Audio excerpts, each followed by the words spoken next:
Hi, I'm Lisa Linke. You can see me in Love on Netflix, and you're listening to my interview with Elaine Goodman on gogoodman.com.au. You're a comedian, comedy actor, done a lot of improv. Most of your career has been based around comedy, which I love. I can relate to very easily. I've done a lot of reading and a lot of research and a lot of interviews on comedy. So I'm in my Yay. element here. What's the earliest memory you have of comedy having an effect on you? Um, that's a great question. That's the question I I, start with everyone that's in the comedy industry, and they all it's have the a first different story. time.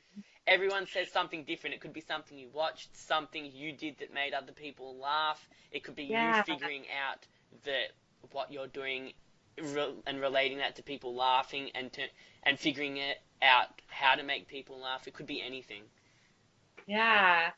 I think when I was in fifth grade or maybe even fourth or third grade, anyway, there was a school play. It was Tom Sawyer, and I was playing Becky Lawrence, who loves Tom, but he doesn't like her. And I was doing this poem reading in the act of this play, and I was being very dramatic about it. They'd asked me to be dramatic, and in the middle of the play, I slapped my chest and it like reverberated around the high school gym and all the parents laughed and I remember being like, "Oh, okay, that's I like that." So that may have hooked me for the rest of my life. And that was when you figured out that you can make people laugh, whether that be physical humor or verbal humor. I mean, I always knew that I could make my family laugh and I enjoyed that, but this was like a large audience of people. And I don't think my intention was to make them laugh. I was just being dramatic, but of course it made them laugh. And so then that was kind of like I think it was a revelation for me. So I don't know if that moment I was like, I'm going to be a comedian, but I think it really kind of it spurred that dopamine hit that Yeah. made me want to do comedy for the rest of my life. So then what was that moment that made you think I want to be a comedian? Was it someone you watched or who did you watch growing up? I mean, I watched a ton of TV and I mean, I watched so much TV. So I feel like I really was raised by TV. So I feel like I watched, with my Grammy, when I would stay at her house, we watched Carol Burnett all the time. And I loved how funny it was. And I probably feel like that taught me the value of comedy and just how how nice it is when people laugh versus um, making people sad, probably, like Yeah. drama versus comedy. But I think I kind of went a different route. I took a while away from acting. And then when I was in Atlanta, I was living and working in Atlanta and I saw an improv show and I thought that I like that. I like that. And then I started doing improv in grad school and I was like, yeah, this is it. Right. So after high school, tell me a bit about performing, studying, and teaching at the Second City Theatre in Chicago because I know there's a rich comedy history in Chicago, and I've interviewed someone last year who studied there too, and told me a bit about the history and how Second City acknowledges the vast array of successful comedians that have gone through there, and Chicago in general. And in a couple of weeks, I've got an interview with Kevin Farley as well, who went through there too. Oh, yeah. So just tell me a bit about the history, because one day I want to go around America and visit all these comedy spots. The two spots I want to go to at the moment are the Comedy Store in LA and Dangerfields in New York. I might need to stop over in Chicago on the way. Please do. Please do. It's a beautiful city. So Chicago is a great city for comedy. It's a great city for improv. And so many people kind of take their time and study there, and I did too. So after I graduated from grad school, I started working as a consultant downtown Chicago by day, and then by night I was studying at Second City and on weekends. And it was what I wanted to do. I just needed to make money for a while as a consultant, and nobody in my family is really an artist. So it was a weird transition for me. I had to really like kind of build my way in and figure my way around. But Second City is amazing. People call it the Harvard of improv, and or the Harvard of satire, and the Temple of Satire, the Harvard. Who knows? There's a lot of phrases for it, but a lot of comedy's greats have come through there. And I mean, all the way back in like 50s and the 60s, like Alan Arkin and Alan Alda and Joan Rivers, and I mean just people that moving forward, like Gilda Radner and that whole first cast of Saturday Night Live, and Tina Fey and Rachel Dratch, and I mean just so many people have studied there or performed there. So I went through their beginning program, and then I went through their sketch comedy writing program and their conservatory improv, and then just kind of stuck around and kept performing. And my friends from my level A group, we formed our own independent team, and we started performing around Chicago. And then I started studying at other theaters in Chicago, and then I started teaching and coaching and directing and writing shows, and it just kind of snowballed into my full-time job. So in the summer of 2001, I became a full-time performer, and I quit my consulting job. And it's the greatest city to do that in, because there's so many places to perform and so many people who want to just explore and have fun and do something, and wonderful audiences that are very patient and willing to kind of go on a journey with you. And it's a great place to learn how to do improv.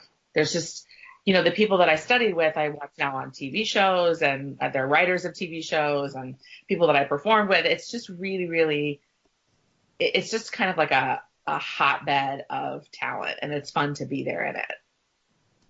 So what I've learned from interviewing certain people, I've learned that New York is really good for stand-up, because there's a lot of places you can do it, and the art of stand-up is respected as a profession in New York. In LA, I've heard that stand-up is kind of a path it's not expected to be the career. The career is kind of getting into show business. But then in Chicago, it seems like it's a lot more relaxed, and you can try out different things, and they respect that, and they're happy to have you for as long as you want to stay. That's exactly right. There's room for everybody. There's, and theaters kind of pop up and maybe disappear. There was a musical improv theater that was around for a couple of years and just left, and all they did was musical improv because there was just so much of it for a while, and it needed a space. And yeah, I mean, you can go and stay and make your home there, and it's a very soft and welcoming and lovely home, and great teachers, great people to play, great spaces to perform, always somebody who's up for trying anything.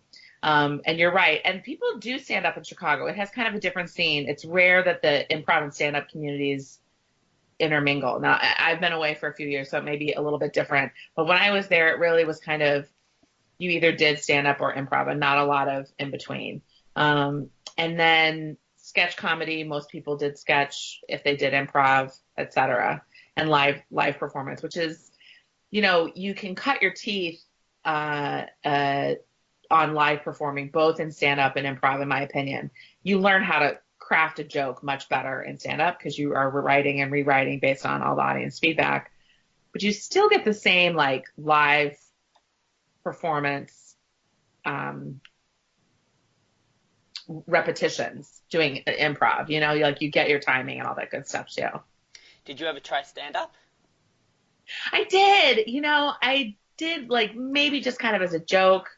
In Chicago, and then out here I took a class and did a set, and I don't like doing it on my own, and I'm really not down with meticulously recrafting the wording of my joke to make sure that it gets the best laugh response. Like, that's not my excitement. I mean, my dream stand-up set would just be to get up and do crowd work, and that's not stand-up, that's improv. Yeah. So I much prefer improvising in the moment and just kind of doing whatever's happening. I wish I enjoyed stand-up because there's a lot of fun in it, but I just don't. Yeah. I've got to build up the confidence to try stand-up today. I have one original joke, and I've just got a whole bunch of topics from life that I want to cover, but I figure like it's just about talking. Like you could get up on stage. That's the best way to do it. Like, you could get up on stage, not really have any jokes actually written, just have a few topics, and just talk, and things will just pop into your head, and you say what comes into your head. Can you do that on stage? You absolutely can. On an open mic, you absolutely can. Now, it may not be hilarious, you know what I mean? And people may not laugh a lot.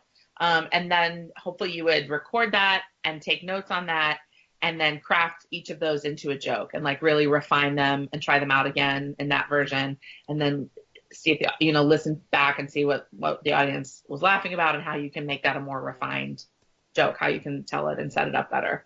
So that's the process I don't enjoy so much. And I think that's probably just a product of my improv training, which is like, you do it once and you're done. That's kind of it. Yeah. So it's hard for me to really rework the same thing that I probably would enjoy just discovering in the moment, like you're saying. I read you stayed in Chicago for 14 years. What was the attraction to that city? You've kind of said that a bit. And was there any kind of push for you to move to LA or New York, which I'm guessing is the natural progression? Are there a lot of people that stay there for that long or even longer? Yeah, I mean, I think people stay there their whole lives and make, rich careers, blending, performing either as kind of like a balance to their 9 to 5 job, or make it their lifelong career, whether they're teaching or writing or however they're also cultivating their living. For me, my family is from Illinois. It's from in the same state, so it was a natural progression for me. And I moved there because I had my consulting job, and I wanted to study improv when I got there, so that was great.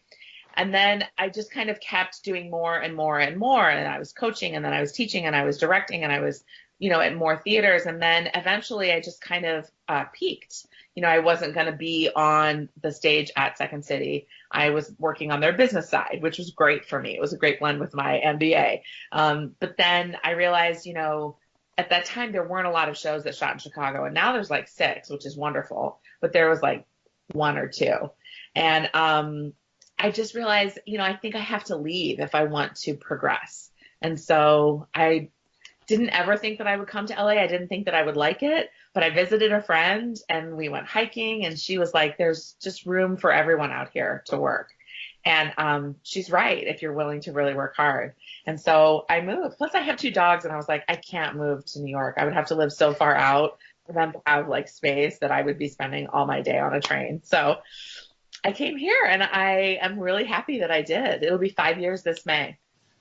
When did you go from theatre improv to the screen, whether that's TV or YouTube? In this day and age, is YouTube content a respected form of a resume or even an actual job when it comes to comedy? And you'd be a good person to ask this because you said you started at Second City in 2001, so that was about 3 or 4 years before YouTube came out. So I started studying at Second City in 1999 or the beginning of 2000, while I was still working as a consultant, and I quit my day job to become a full-time performer in 2001. So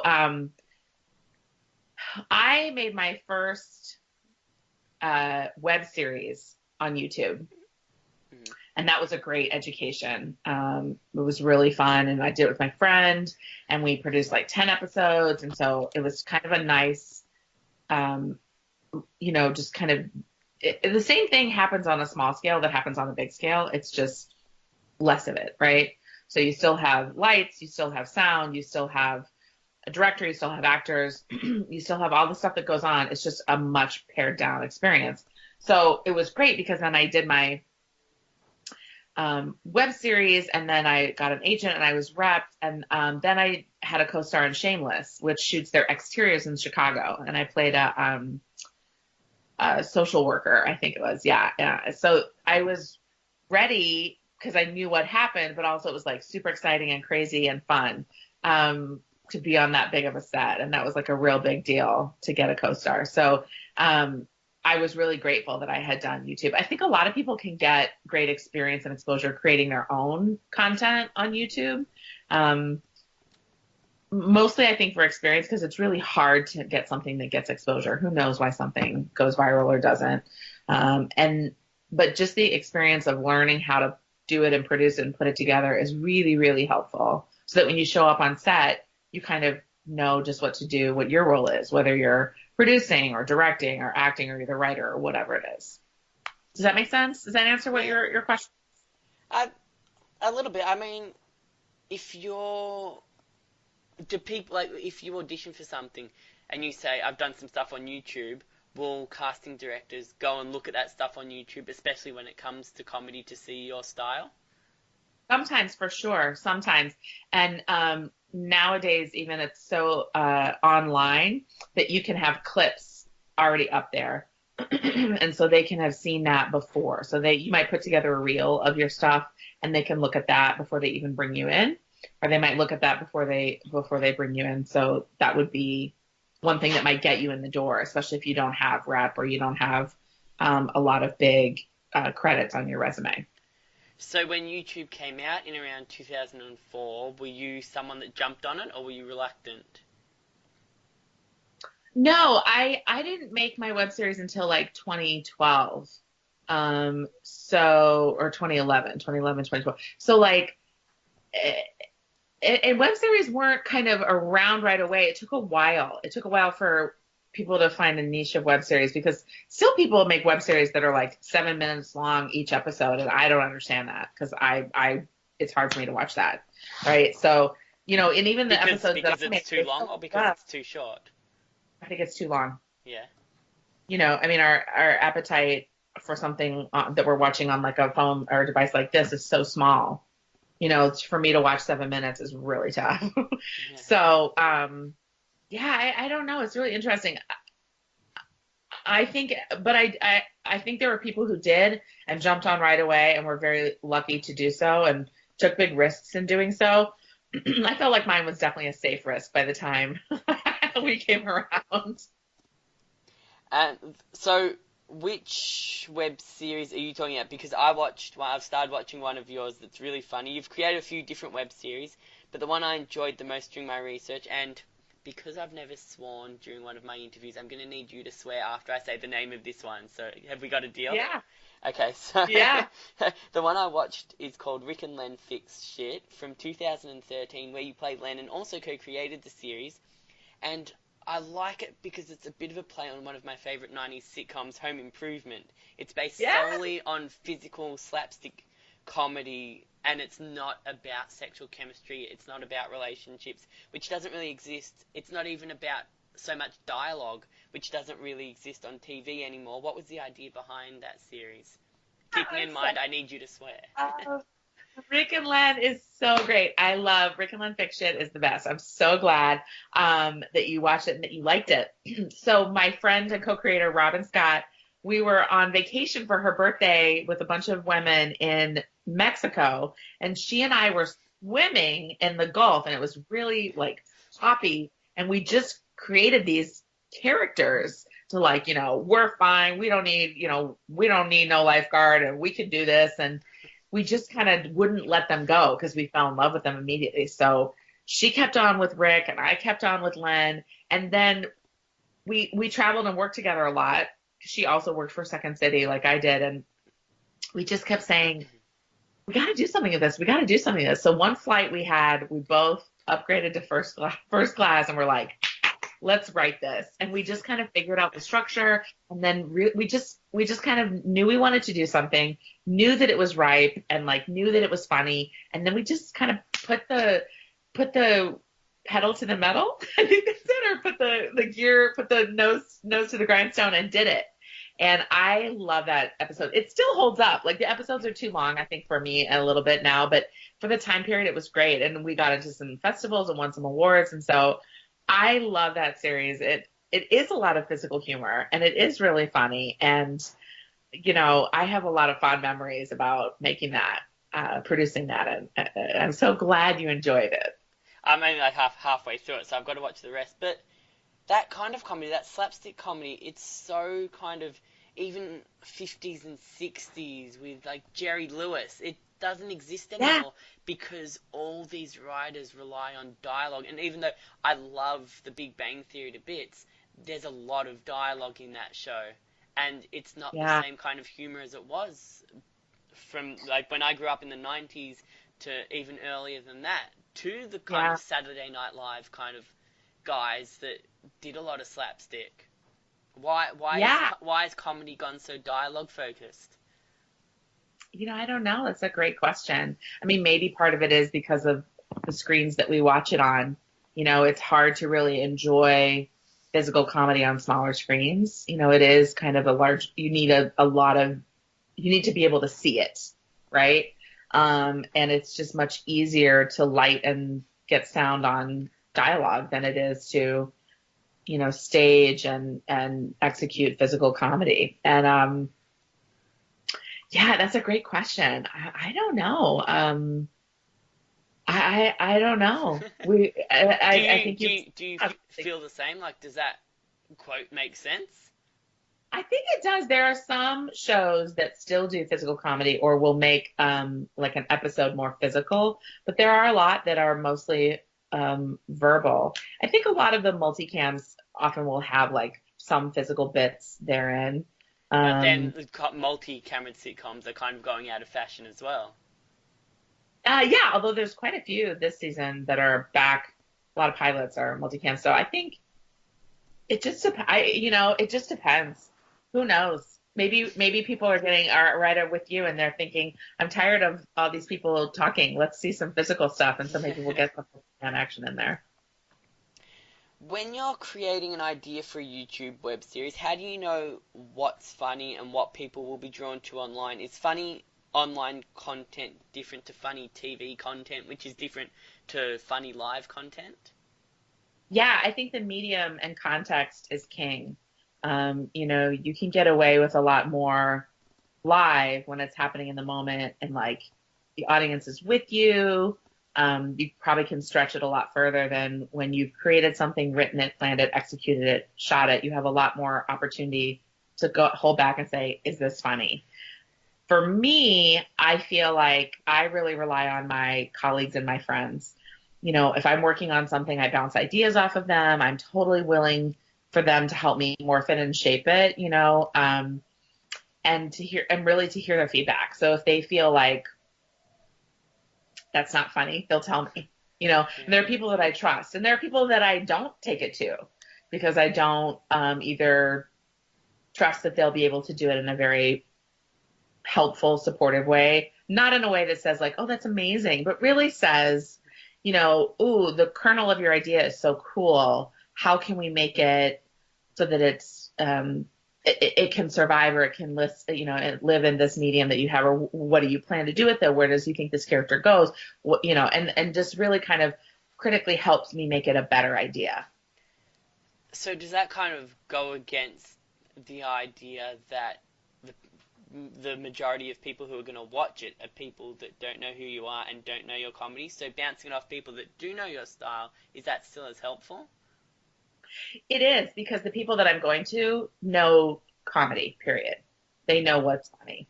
And also, depending on what I'm creating, I don't make it for an audience. I make it because I think it's funny. Right? So you can get really hung up if you try to make stuff just for one audience or just for thinking about what people will like. I think you have to make stuff that is about your point of view and your perspective and what you think is funny, and know that there will be people out there who it also resonates with. You've also done some TV with appearances on Teachers, Blackish, Modern Family, Shameless, and This Is Us. Some of them are comedies, some aren't. But do you feel different being directed rather than being the director or creator when it comes to comedy? Ooh, yeah. Also, for me, I'm just so happy to have booked work when I show up Don't that be one of where those they want to people. do, I'm happy to do. And it's also different when you're right. Like if it's my piece and I've created it and I'm acting in it, and somebody's directing me, I do feel like I have more ownership over it, right? If they offer up an idea, I'm happy to try it. I also reserve the right, if it's my piece, to say, let's try that. And I don't know if that's the direction I want to go. So let's make sure we get another take so that we're covered in editing. If it's somebody else's show, I just show up and do what they tell me to do. Even Because, if you don't feel like it's funny. yeah, So if because you're it's if you're my if you're on a show. show like Modern Family, you'll just rock up and just do what the director says. 100%. Yeah. 100%. Especially because those aren't, I'm not a series regular. I'm not somebody who is helping craft the course of the show. I show up for a day and it's my job to help the day go along as smoothly as possible. I may not agree. I may be disappointed in the direction that they change it to, but it's my job to make it work. I You think wouldn't you, want to go yeah, into surgery and have the anesthesiologist be like, I don't think you should cut like that, right? yeah, Anesthesiologist has a job. They need to yeah, do their job. yeah. I think you've also got an appearance on Love on Netflix coming up. Has Netflix, Yeah, which I love that show. I can't wait for the next season to come out. I'm a big yeah, fan of Gillian Jacobs from her Community days. so great. Has Netflix and streaming been a good creation for comedy in terms of access to a variety of comedy? I think so. I mean, there's so many shows on so many platforms right now. It's absolutely insane. I think they said last fall there were 400 shows on different platforms. So not all of those are comedy, right? But um, I think it allows for a lot of different kinds of comedy. You know, we get more voices and more diverse voices and storytellers. So I love it. I think it's great. So a lot of my questions have been broad. So what else does 2018 have in store for you? What have you got coming up? Yeah, there's a Disney show that I have a guest star coming up, but I'm not talking about it yet because they haven't. I don't know when it's coming out. So if it's not coming out for months, I'm not going to talk about it yet. And then Love, I'm really excited for it to air and see what how the episode turned out because I loved working with them and on that set, and that director was Do so you know fun. So, do you know what episode it is? ooh, six. Okay. It's the So one where they go home. He goes home to see his family. okay, so So I think it comes out like the 1st or 2nd of March, the new season comes out. yeah, I'm really excited. I think March 9th. So I'm Ah, super okay. super excited. And then uh, there's another web series that I was in, Successful People. 2 seasons of it, and the second season did really well. That's on Amazon Prime right now. And then I'm also going to upload my other web series called Dog Moms, which you might enjoy because there's a bunch of dogs in it, onto Amazon Prime as well. So I'm excited for that. So yeah, so like Amazon Prime, there's Hulu, there's iTunes, there's all these different places to get Yeah. comedy and content. Is that good for TV? You know, it's so funny. Every fall for the past couple years, there's somebody who says, we've hit critical mass. We can't have more shows because we've reached the saturation point. And then the next fall, there's like more shows. So I don't know. I think it's good for TV in the way that we get more and different voices telling stories. It's not just the same thing over and over again. I think it's hard for TV in that it's really diluting the audience, right? And TV is a medium that's run by ad sales. So if you're not getting an audience, the show doesn't continue. So there's probably a lot of really good shows that may have trouble finding an audience. But maybe they'll find them on another, like the Mindy Project finished up on Hulu. So who knows? And finally, where can people find you? What's the comedian's opinion on social media? Everyone has a different opinion. Yeah, but I think that's what's great. You can use social media how you want to use it, and everybody can use it differently. I love it. So all of my social media are it's Linky, ITSLINKE. So it's my last name. It's Linky. But something that's super fun is every Sunday at 12:30 Pacific, which I think is probably like 8 a.m. your time. So Pacific would be West Coast, yeah. So Yeah, what time did you say? 12:30, 12:30. which would be So 7:30 Melbourne time, AM. um, uh, I do a live show on Instagram, a live improvised show. So people join from wherever, and I take suggestions and I make characters. Sometimes we do split scenes with people who are watching. We do group scenes. It's really kind of fun, and it lasts. You can drop in and drop out, whatever works best for you. And it's kind of fun. It's just a nice little weekly thing. It's called Suggestion Sunday. Oh, I might do it. No, because I did a couple of improv classes in Melbourne last year. So I did it for a couple of terms. I did uh what was it called? Oh my God, why can't I think of the word? This is gonna bug me. I did a spontaneity. I did a couple of Oh yeah. spontaneity classes, so I did 2 terms of that, And that was fun. It was just a way to get me to come out of my shell a little bit. It's like going back to drama class in primary school. You can just mess around and say stupid stuff and no one cares. And it's great. I love it. Also, I love that you had drama class in primary school. Ugh. Yeah, oh, I did drama class all the way up until they wanted you to start writing scripts. And I was like, nah, I can't do it. That was just horrible. Once they want to put you in control, then it's just nah. It isn't nah. I just want to be Yeah, a dill. I get it.